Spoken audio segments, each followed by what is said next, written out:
Yes, so hi everyone, I'm Andras, co-founder and inventor of Clift. And what we do at Clift is that we design sensors and a system so that we can operate climbing walls and to track climbers. But what people are thinking of, with actually my old university in Budapest, is that maybe we should look more into the metrics because we think that there should be a lot to discover and a lot to learn about how to track, what to track, and how to help climbers in the long term. So, in the help of this, I joined a team from the Budapest University of Technology, where a PhD professor from the field of recreational sports joined me, and a fellow student, Kokai, who helped me during this process. What we did is that actually there is a two walls set up at the gym that they have, but basically why we went on for this journey is that, as we all know, there's a constant growth of climbing. And as the popularity grows, I think it will be more inevitable to help climbers not only in the professional, but for the beginner level, so on the recreational level, to help with the metrics and help with their statistics. Because I think there is a big lack of need for this. And if you look actually at the field of current tracking devices, which can be either worn on the wrist, like with the Garmin or the Snout climbing tracker, or with some app-based devices, there's basically no real-time metrics and no real-time tracking solutions out there. So even though it's easy to track your number of attempts, track your grade, or maybe track something specific for a given route, like give a comment or something like that, but there is no hold or route level data a climber can use to develop their skills and to follow up their progress during their journey. So what we did is that actually we set it up two walls in the gym at the university. Both of them are 10-meter high top profiles, and we used 90 sensors on both walls. With our sensors, that actually you can see it here. And if you have joined us for the workshop, you could also try it here in the UC as well. The good thing is that these sensors can actually be equipped with any of the walls the gym has. So actually visually, besides the LED that shows the route, there is no modification done on the wall besides the touchscreen and the sensors installed on the back. With these sensors, we are capable of tracking the contact time on each hold for 1/10 of a second. And with the capacitive technology, we are able to actually differentiate and filter unwanted touches and discovery touches to control holds. And for this study, we joined with 40 participants. So actually, we made them in two groups. One group with 20 beginner climbers who have confidently climbed 5As, and like they were more in novice and beginner category, and another intermediate group with 20 climbers who were confidently climbing 6B routes. What we did during this tracking process, during this 2-month period, is that we tracked their average grade, of course, the average number of climbs, and besides the control time, what we tracked is the active time they spent on the holds. By active time, I mean the time they spent on the movement between each holds. So this is the time actually you use on the wall when you gain elevation and you move on the wall. And there's another time called, we call it the passive time.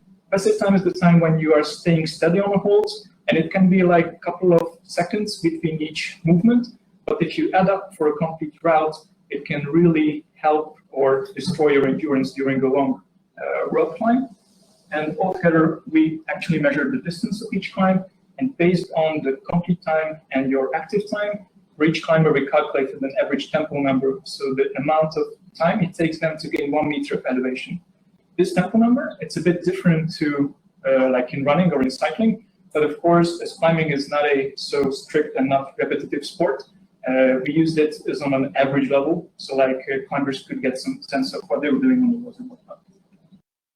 So actually, the data sets in the end look like this for road park climbers, and on average, there was tracked 20 sessions for the beginner climbers, and on average, their evaluations rate tempo number was 17.25 seconds. So that time took them to gain 1 meter of elevation on their specific routes. We checked the same for the intermediate climbers as well, and here actually, because they had more practice and more fluent way of moving on the walls, actually their tempo number was a bit lower. So it's on an average, it was on 19 seconds per meter. So by this, we got a glimpse that tracking this number and providing it on a daily basis for a climber, it could help you to understand if your training is getting you better, and if in a given grade, if you are gaining some knowledge and endurance. Actually, our conclusion is that it might be beneficial on a grade level, but it could also help climbers on a given period of time, for example. So what you can see here is our idea for our next version of our application, where climbers will be able to not only track their all-time metrics for their given tempo number, but also like a weekly, daily, or by session-based level. And basically, this can vary, of course, on the grading. So we can think, you can see that, for example, actually the top numbers here are one specific participant, that you can check your average tempo number for all of your climbs. And of course, you can check just one specific grade, because there can be huge difference between one grade or the other. And of course, you can check one specific route you just did in one session. So you can really compete with your friends and gain on some endurance skills and really learn a lot about what you just did in the gym. Actually, how we do this on a global level is that we have the PLIT system, which includes hardware parts and software parts. On the software parts, we have an app for the climbers. As you can see, that will be that actually is available currently, but we'll have more abilities with these tracking capabilities. And on the other hand, we have an administrator dashboard, because actually many of us as climbers, we think that it's the climbers who drive the gyms, but sometimes it's always the gym owners who tends to operate the gyms. So we like to cater these data anonymely for the gym owners as well. So they get a glimpse at, for example, for 1 week, if one climber pushes it hard or the other not, or what routes are better than the other, and how trainers are developing climber skills. So that's for the administrator part. And on the other hand, for the climbers, when you go into the Clift-equipped wall, you can see that we have the console as a touchscreen to interact on the wall, to select routes, and to give you instant feedback of what you just did on the wall. And as you can see here on the table, we have the sensors that are magnetically connected on the back side of the wall. So actually, it depends on the creativity of the setters which holds they would like to use. And actually, regarding the participants at the study we did, the feedback was that they didn't even notice that tracking was done in the background. So of course, they accepted everything, but it was for them just normal climbing session, even though they participated in a research project. And currently, we are at 12 locations in the 7 countries altogether, across now in Europe. And just a couple of days ago, we installed our first US location. And the goal is then, as the growth of data, as the data is growing, to compare not only climber to climber, but also gym to gym and country to country, because there can be huge difference between a Tyrolean climber, for example, or a German climber, or a climber from the States. And as we have more data coming in from our systems, we will use data learning and data algorithms to come up with these ideas climbers can develop themselves. Yeah, just as we said, we actually have a system set up here at UC. A couple of you has also tried it. I don't know if you have time today, but otherwise just feel free asking the guys here at the operation, and they will help you to get into the gym. Because here you can see actually how the wall is illuminated, the sensors are installed, and the data is also collected now. So feel free just trying this. Yeah, if you have any questions, just feel free shooting at me. And thank you very much for your attention. Thank you, Andras. Do we have any questions? Thank you very much. I have many questions, but we can discuss further later. Just a few of them now. I was wondering if it could be relevant to get the relative time instead of the absolute time to allow comparison between the route of different height. So if your route is 10 meters high or 12, if you know that your time of passive or active is 20%, then you can compare between route of different heights instead of getting the absolute time. Maybe it could be of interest, especially if you want to compare different routes of different height. Also, have in mind that if I understood correctly, the distance traveled by the climbers is based on the upper hold. Or you take always the highest hold. For this calculation, we took the highest. Okay. And I'm wondering, just to share with all the audience discussion we got during lunch, if it could be interesting to look at a kind of stretch index, considering not only the highest pole, but the longest pole as well. So you have like the compression and decompression of the climber, and to estimate more or less where could be a kind of artificial location of the hip, because you have four supports. So and try to understand where could be the hip to have a global estimation of the center of mass. And last, maybe you did it already, but to know if 1, 2, 3, or 4 limbs are moving simultaneously.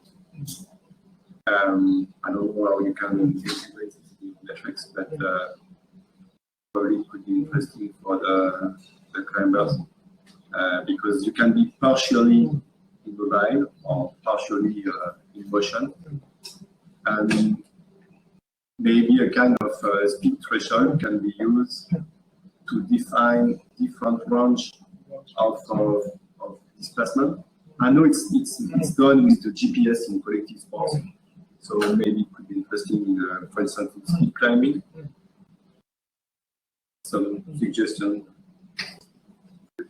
Yeah, thanks for the question. I think for the first question, we already discussed it. For this metrics or for this specific tracking, we use the absolute data, but because the time slots or the timestamps were collected on a fold level, basically the other way around would work as well. It's just depending on the approach we go.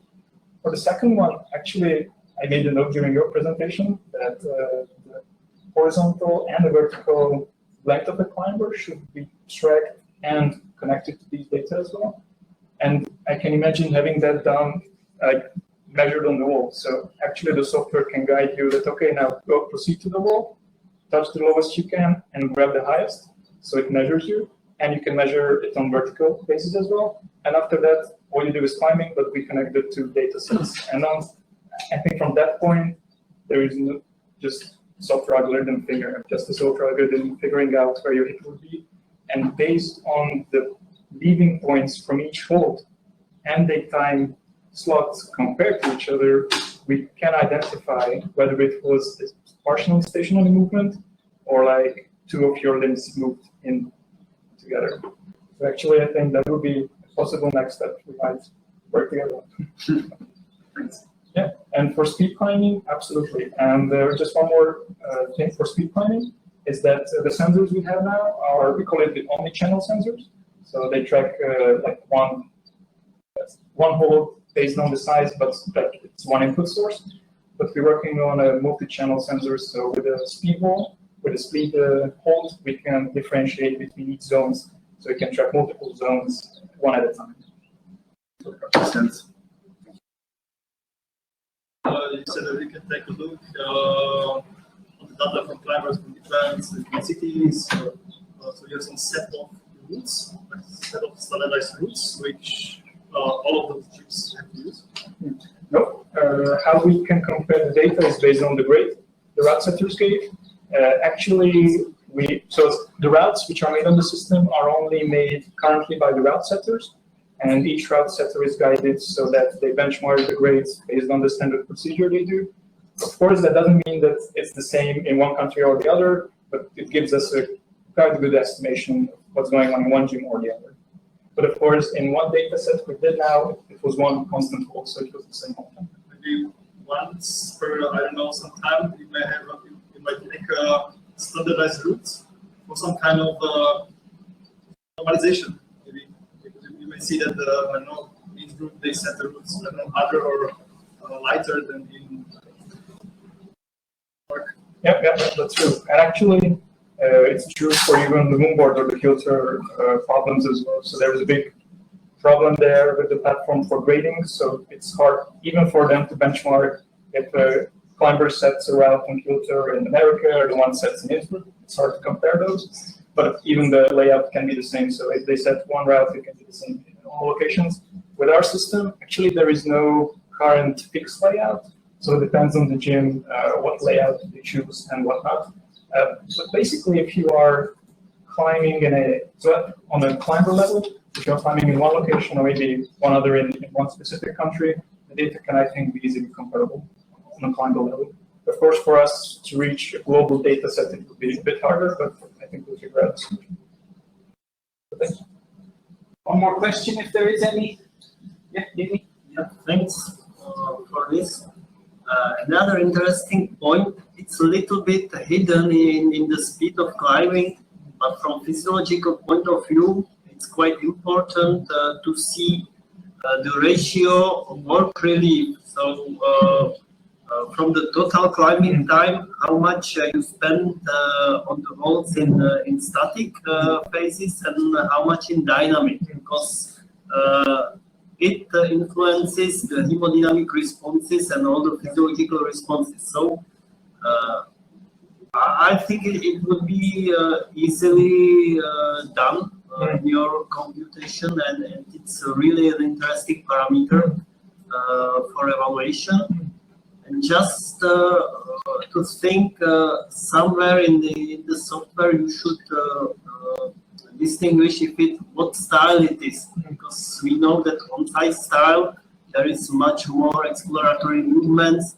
The time of static contraction is longer than during red point ascent or top rope ascent.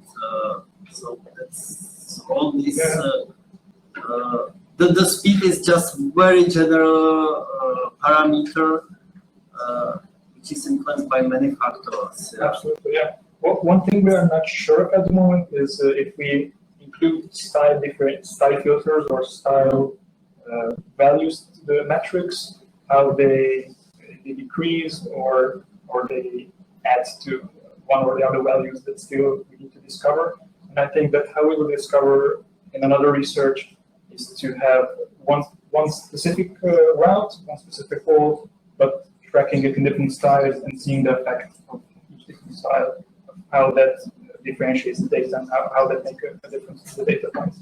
Regarding the other point, regarding static and dynamic movement, it's basically the number we tracked that we just called it the passive and the active time.